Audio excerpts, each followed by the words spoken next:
This front mini DIN connector on the Triumph Tiger 1200, it's rated at 10 amps and it's permanently live. That's why if you buy the Triumph Optimate cable, you plug it in, and when you're parked up,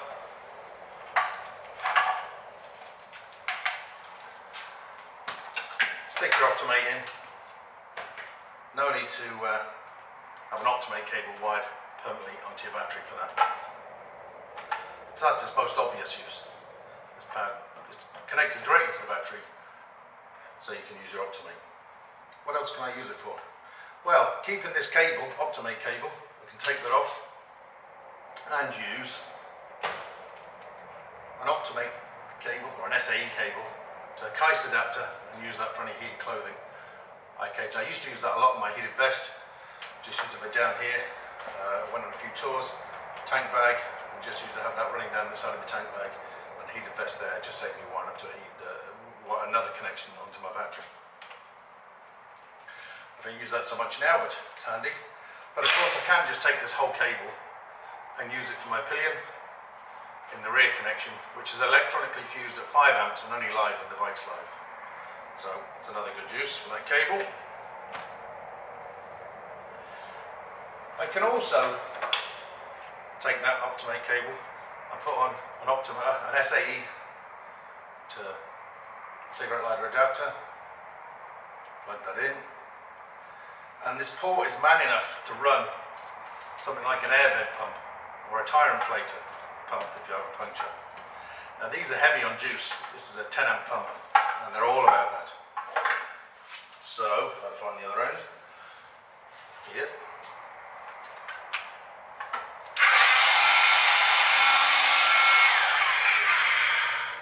So I've run that for several minutes, pumping up at airbeds, camping on that. So it's never tripped or blown the fuse, I should say. It's never blown the fuse. So that's a great port for that. That's the only port you can use. The rear one won't do that for you. You'll just trip that rear port immediately if you put something like that on there. So use that front port if you're using a tyre pump or an airbed pump. Of course, if I've got a tank bag, no matter what size it is, I have a powered SW-Motech tank bag. So I actually have a power connection coming up here, and this tank ring is powered. When I put my Motech tank bag on it, my tank bag is powered. It's actually my larger one, not the small one. But I tell you, if I had my time again, I wouldn't buy that. It's an awfully expensive way to get power to your tank. The cheap way, of course, is to use my Optimate cable with my cigarette lighter adapter and just stick it in. And there I've got a powered tank bag. For the price of my Optimate cable that I was using elsewhere, and a little cigarette lighter adapter. Some people I've seen on YouTube, have converted that mini DIN connector to a USB connector. I just don't see the point in that at all. Just get a USB adapter if you want to do that. Don't forget, USB is not for external use. That mini DIN connector is 12 volt, USB is 5 volt. So you're immediately downgrading that connector if you take that out and put in a permanent USB connection in there.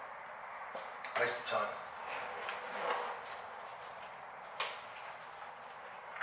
The other reason I wouldn't buy an SW-Motech powered tank bag, what are you powering, what are you doing, recharging GoPro batteries or maybe keeping your phone charged or something like that. These power banks are so cheap now.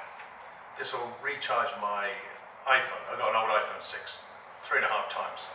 So just stick one of those in my tank bag, that'll do. There's no need for a powered tank bag anymore. There's so many other solutions, whether it's using this front port on here or just something like that battery terminal. So I wouldn't recommend powered SW-Motech tank bags. Too expensive for what they do. If it was €30 maybe, I might, but it makes the tank bag really expensive. What I mainly use my connection now for though is my TomTom sat-nav. I just took the sat-nav power cable that comes from TomTom, bought a mini DIN connector with screw terminals inside off eBay for a couple of euros, and now, hang on, let's get this out of the way.